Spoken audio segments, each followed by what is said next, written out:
바울의 마음에 고통이 있습니다. 자기 동족을 향한 그런 애틋한 마음입니다. 이방인의 사도로서 온 땅에 복음을 전했지만 정작 자기 동족은 구원받지 못하게 생겼습니다. 1절에 나에게 큰 근심이 있는 것과 마음에 그치지 않는 고통이 있는 것을 내 양심이 성령 안에서 나와 더불어 증언하노니, 이 복음을 거절하고 버림받는 이 이스라엘의 모습을 바울이 용납하지 못합니다.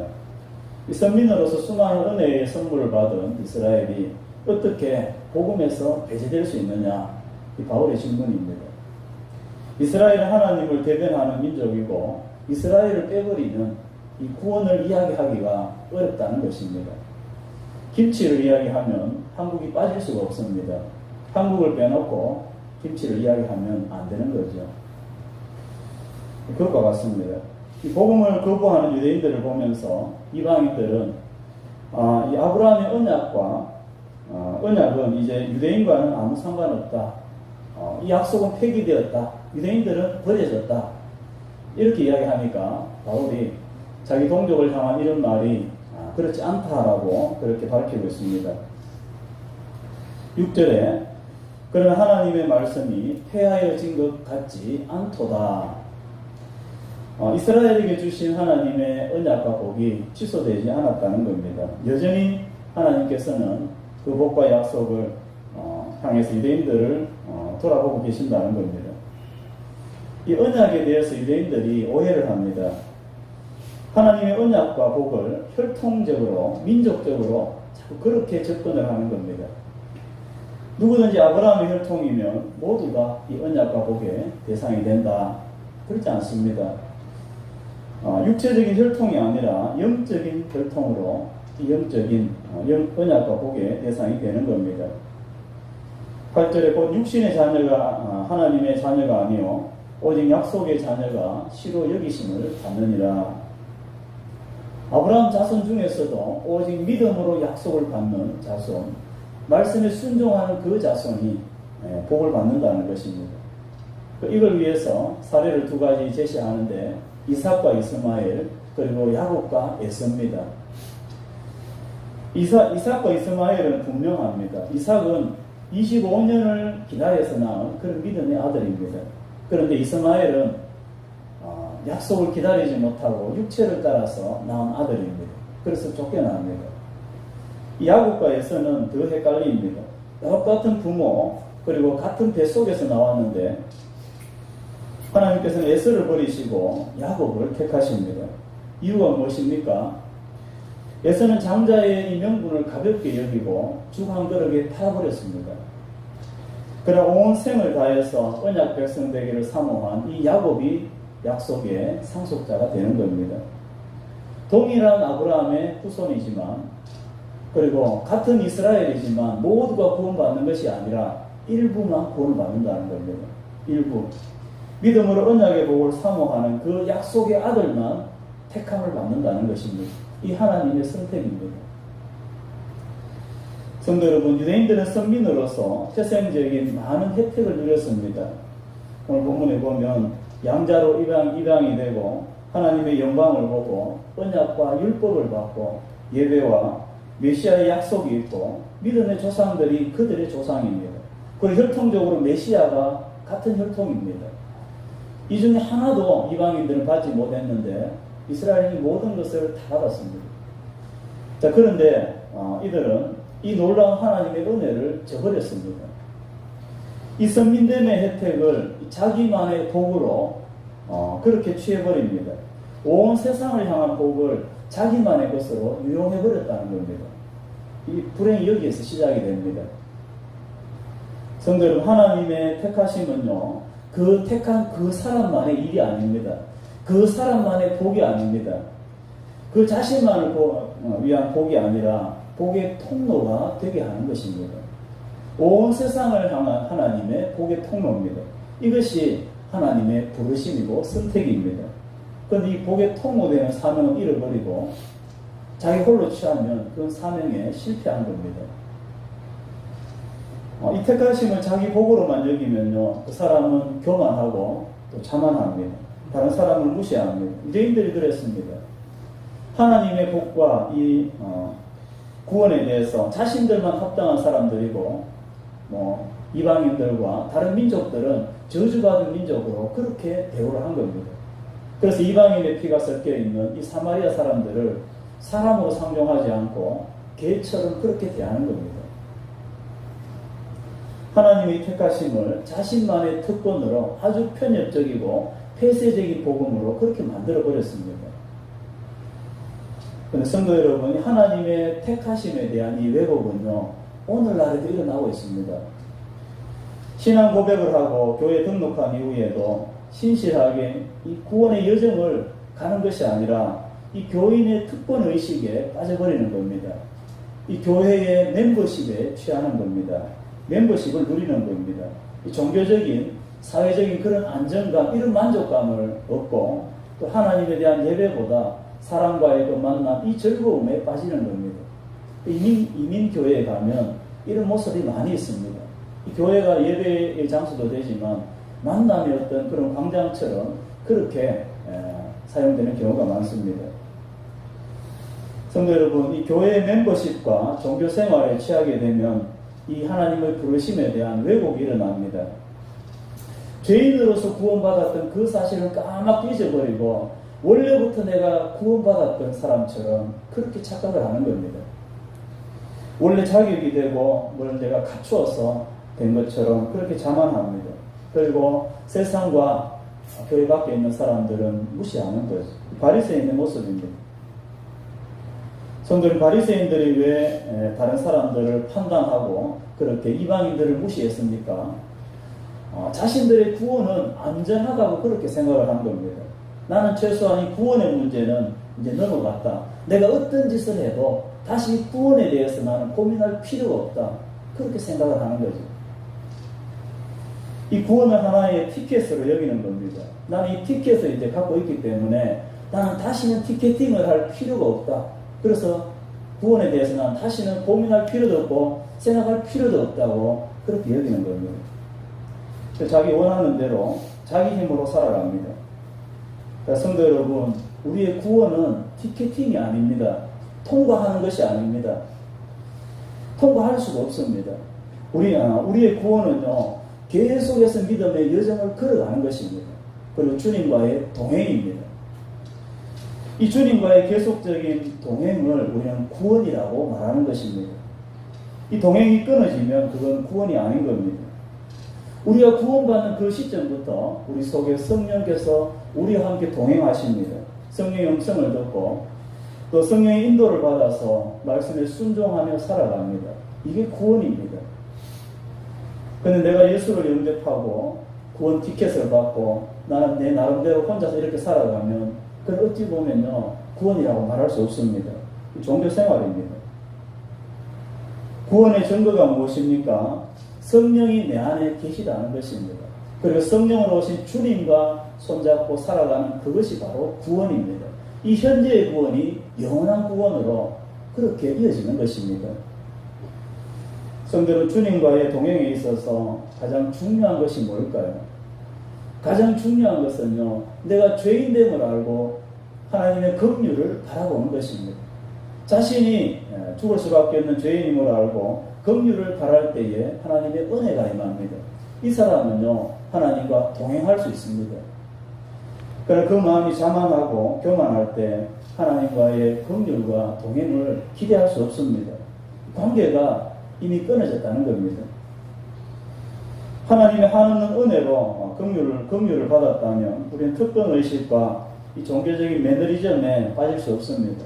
성령께서 그냥 두시지 않는 것입니다. 자꾸 채찍하셔서 돌이키게 하십니다. 성도 여러분, 이 하나님의 택하심을 오해하면요, 자꾸 자기 구원에 그렇게 안주하게 됩니다. 왜 그렇습니까? 구원의 목표가 자신입니다. 내가 구원받았기 때문에 이제 더 볼 것도 없고 이제 끝났다는 것입니다. 이런 신앙이 많이 있습니다. 신앙생활의 주체가 자신이고 신앙생활의 목적도 자신이고 오직 자신만을 위해서 자기 중심으로 그렇게 신앙생활을 하는 것입니다. 그래 하나님의 부르심은 그 부르심의 목적은 우리 자신이 아닙니다. 하나님입니다. 그리고 하나님이 부르신 사명입니다. 성도 여러분, 많은 신앙인들이요 이런 신앙 형태를 보이고 있습니다. 성도 여러분, 다른 이들의 구원과 성화에 대해서 얼마나 관심을 가지고 있습니까? 같은 교회의 지체들이 영적으로 자라지 않는 것을 볼 때 우리의 마음에 아프고 슬픔이 있습니까? 또 내가 보지 못하는 사이에 믿음으로 자란 그 형제들을 바라볼 때 우리의 마음에 기쁨이 있습니까? 신앙 없는 사람들이 신음하면서 살아가는 그런 모습을 볼 때 우리의 마음에 불쌍히 여기는 마음이 있고 그들을 인도해서 교회를 인도해서 복음을 듣게 하고 도와주고 싶은 마음이 우리 속에 일어나고 있습니까? 매일 만나는 이웃이 하나님의 구원을 받고 복을 받는 그것을 사모하는 우리의 마음이 있습니까? 그들에게 전도하고 또 내가 그것을 위해서 무엇을 해야 되겠다 그런 고민이 우리 속에서 일어나고 있습니까? 성도들, 우리는 하나님 앞에서 이 질문에 대해서 대답을 할 수 있어야 됩니다. 자신의 구원을 감사하고 하나님의 긍휼을 깨닫는 자는 다른 사람들을 향해서도 긍휼을 베풉니다. 그들을 주께로 인도하고 싶은 그런 마음이 있다라는 겁니다. 어떤 유명한 목사님이 남기신 이야기인데 전도를 하는데 노숙자를 만난 겁니다. 그 노숙자를 막 덥수룩하고 깨재재하고 냄새도 나고 그렇지만 그래도 전도를 합니다. 예수 믿으세요. 예수 믿으면 좋습니다. 우리 교회에 꼭 한번 오십시오. 그렇게 이야기하니까 그런 척도 안 하는 거예요. 그래 또 예수 믿으세요. 너무 좋습니다. 우리 교회 오면 잘 해드리겠습니다. 그렇게 자꾸 이야기하니까 이 노숙자가 눈을 동그랗게 뜨고 목사님 정말입니까? 책임질 수 있습니까? 아니, 물론이죠. 그래 또 이제 그렇게 하니까 이 노숙자가 목사님 정말입니까? 정말 제가 가도 됩니까? 그렇게 물으니까 목사님 마음에 이게 지금 내가 뭔 말을 하고 있는가를 이게 인식이 된 겁니다. 이 노숙자가 우리 교회에 왔을 때에 어떤 일이 벌어질 것인가 그게 생각이 드는 겁니다. 냄새나고 깨재하고 누추한 그런 옷을 입은 노숙자가 거지가 교회에 왔을 때에 정말 환대하고 정말 가까이 하고 반겨줄 사람이 정말 교회 내에 있을 것인가? 아마 대부분은 멀리하고 옆에 가지도 않고 그렇게 불편해하고 그런 모습이 있을 거라는 것입니다. 말로는 준비되었다고 하지만 사실 준비가 되지 않는 것입니다. 우리의 말과 행동은 차이가 있습니다. 가짜라는 것입니다. 예수님께서 가장 기뻐하시는 것이 소외된 자, 가난한 자, 그리고 병든 자, 그리고 고아와 과부를 돌아보는 겁니다. 이것은 교회와 성도의 사명입니다. 그렇다면 여기에 관심을 가져야 합니다. 그런데 이런 일들을 외면하면서 많은 것들을 한들 그것이 주님을 기쁘시게 할 수 있겠는가? 기쁘시게 할 수 있겠는가? 그들만의 그런 잔치입니다. 그 잔치에 주님이 계시는가? 계시겠는가라는 겁니다. 성도는 우리 교회는요, 이 노숙자 같은 이런 소외되고 가난한 자들이 와서 편하게 감사하게 예배를 드릴 수 있는 그런 조건이 됩니까? 그런 낮은 문턱을 위해서 우리가 해야 될 것이 무엇인가 우리는 고민을 해야 되는 것입니다. 그래야 복의 통로로 삼으신 이 부르심의 사명을 우리가 감당하는 것입니다. 하나님이 열어놓으신 그 구원의 문을 누구도 닫을 수 없는 것입니다. 성도 여러분, 예수님께서는 냄새나는 이 거지 같은 죄인된 우리를 안아주셨습니다. 무한한 긍휼로 우리를 품어주셨습니다. 긍휼을 입은 자는요 반드시 그 긍휼을 드러내는 것입니다. 하나님이 하는 은혜로 긍휼로 받은 이 구원임을 우리가 기억하고 구원의 통로로 참된 복의 통로로 쓰임받는 그런 교회, 그런 성도 되시기를 주의 이름으로 축원합니다. 좀 더 나아가서 바울은 하나님의 선택에 대해서 불의함이 있느냐라고 질문하고 있습니다. 우리 14절 같이 읽겠습니다. 시작. 그런저 우리가 무슨 말을 하리요? 하나님께 불의가 있느냐? 그럴 수 없느니라. 왜 야곱은 선택하시고 에사는 버리셨습니까? 왜 이삭은 선택하시고 이스마엘은 버렸습니까? 같은 인간인데 왜 차별하십니까? 이렇게 따지는 사람이 있습니다. 이 제기에 대해서 바울이 그럴 수 없다라고 이야기합니다. 이유가 세 가지입니다. 먼저 하나님의 주권적인 선택입니다. 창조주로서 토기장이의 주권적인 선택입니다. 진흙이 토기장이에게 가서 그릇으로 만들었습니까? 나도 좀 고급지게 고래청자나 백자나 이런 거로 만들어줬으면 얼마나 좋습니까? 이렇게 따질 수 없다는 겁니다. 이것은 토기장이의 고유 주권입니다. 그리고 두 번째는요, 긍휼의 선택입니다. 이 긍휼의 선택이라는 것은 조건이 되지 않는 상태에서 은혜로 구원받았음을 의미하는 것입니다. 아이들이요, 하천에서 놀고 있는데 물이 불어가지고 갑자기 물에 빠지게 되었습니다. 허우적대고 있는데 마침 지나가는 사람이 그걸 보고 이제 뛰어들었습니다.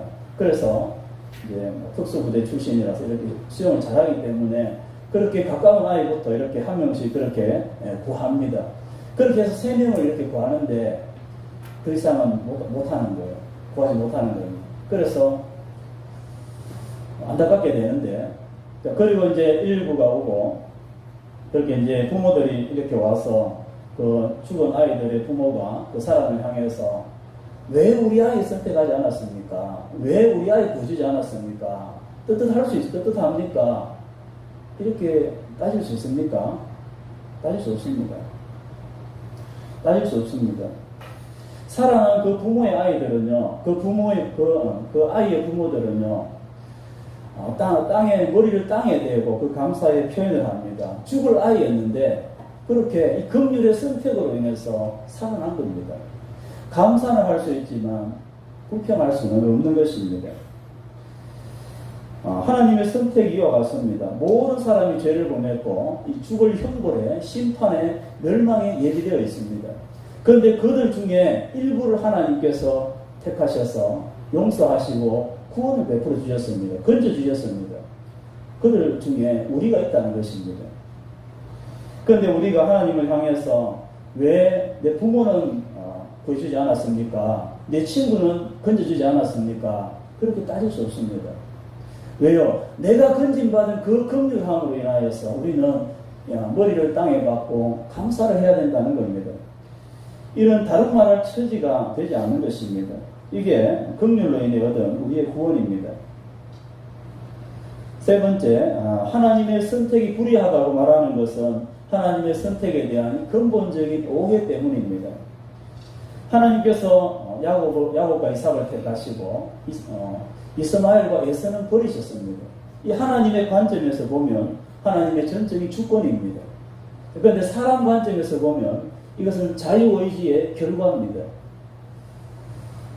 성도 여러분, 하나님께서는 구원받을 자인데 하나님께서 기분이 안 좋아서 강팍하게 만들어서 지옥으로 보내는 그런 일은 결단하지 않습니다. 의로우신 하나님은 결코 그런 일을 하지 않습니다. 하나님이 버리신 것은요, 그 사람이 자기 죄와 완악함의 결과를 따라서 간 것입니다. 자기 자유의지를 가지고 스스로 택한 그런 죄의 길입니다. 하나님을 버리고 타락하고 죄와 우상 숭배로 그 심판으로 간 겁니다. 하나님이 그것을 버려두신 것입니다. 로마서 1장 28절에 또한 그들이 마음에 하나님 두기를 싫어하며 하나님께서 그들을 그 상실한 마음대로 내버려 두사 합당하지 못한 일을 하게 하셨으니, 하나님께서 선한 사람들을 끌고 지옥으로 가게 하신 것이 아닙니다. 하나님의 은혜를 거부하고 타락한 본성을 따라서 끊임없이 가증한 죄악들을 범한 것입니다. 하나님께서 말리시다가 안 되니까 결국은 버려두신 거죠. 이게 심판이고 하나님의 유기입니다. 하나님이 잘못했습니까? 그렇지 않습니다. 모든 심판은요, 죄에 대한 대가입니다. 성도 여러분, 구원받은 자의 마음에는 은혜와 감사하는 마음이 있습니다.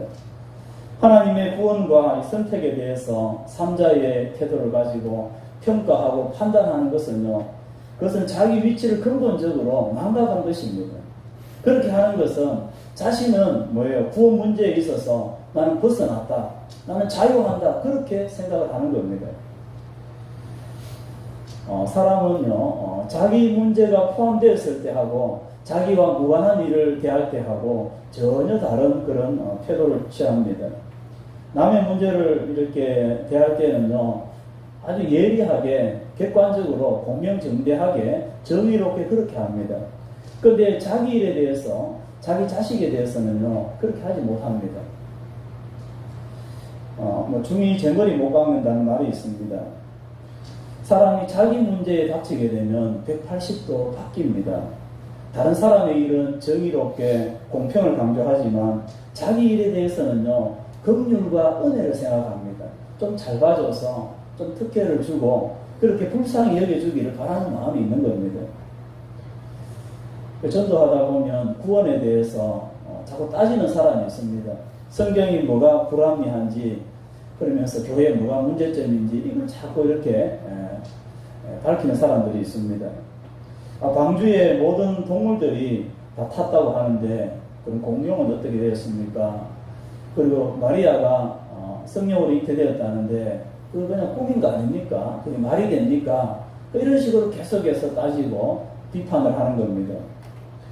왜 이렇게 나옵니까? 구원 문제를 자기 문제로 여기지 않는 것입니다. 자신의 구원 문제를 진지하게 생각하지 않는 것입니다. 자신은 구원과는 상관이 없다라고 그렇게 생각을 하는 거예요. 그러니까 자꾸 다른 이야기를 하고 있는 것입니다.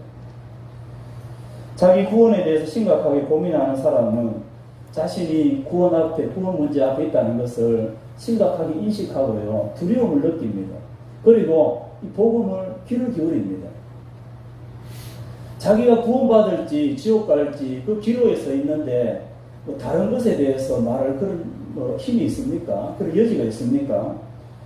자신이 어디에 서 있는지를 전혀 분간하지 못하니까 자꾸 엉뚱한 이야기를 그렇게 하게 되는 것입니다.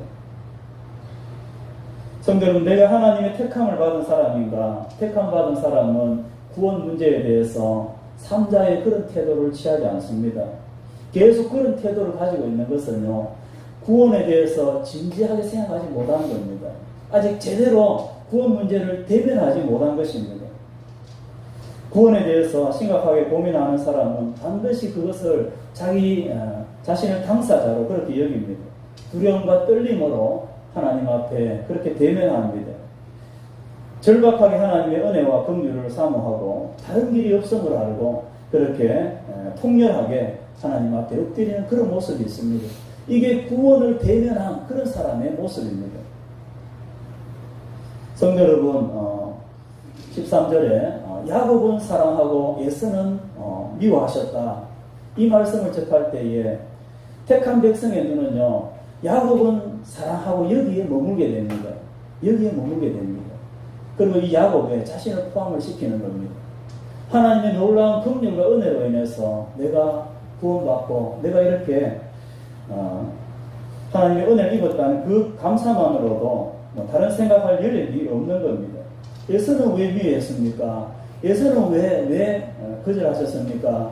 그렇게 따질 여력이 없다는 것입니다. 자꾸 그렇게 하면요, 아직 멀었다는 겁니다. 하나님의 긍휼과 은혜를 구하는 자의 마음에는 판단하거나 평가하거나 삼자의 태도를 가지고 그렇게 하지 않습니다. 구원의 핵심을 붙잡지 못하면 자꾸 변두리적인 그런 것에 관심을 가지고 그걸 가지고 이야기를 하는 것입니다.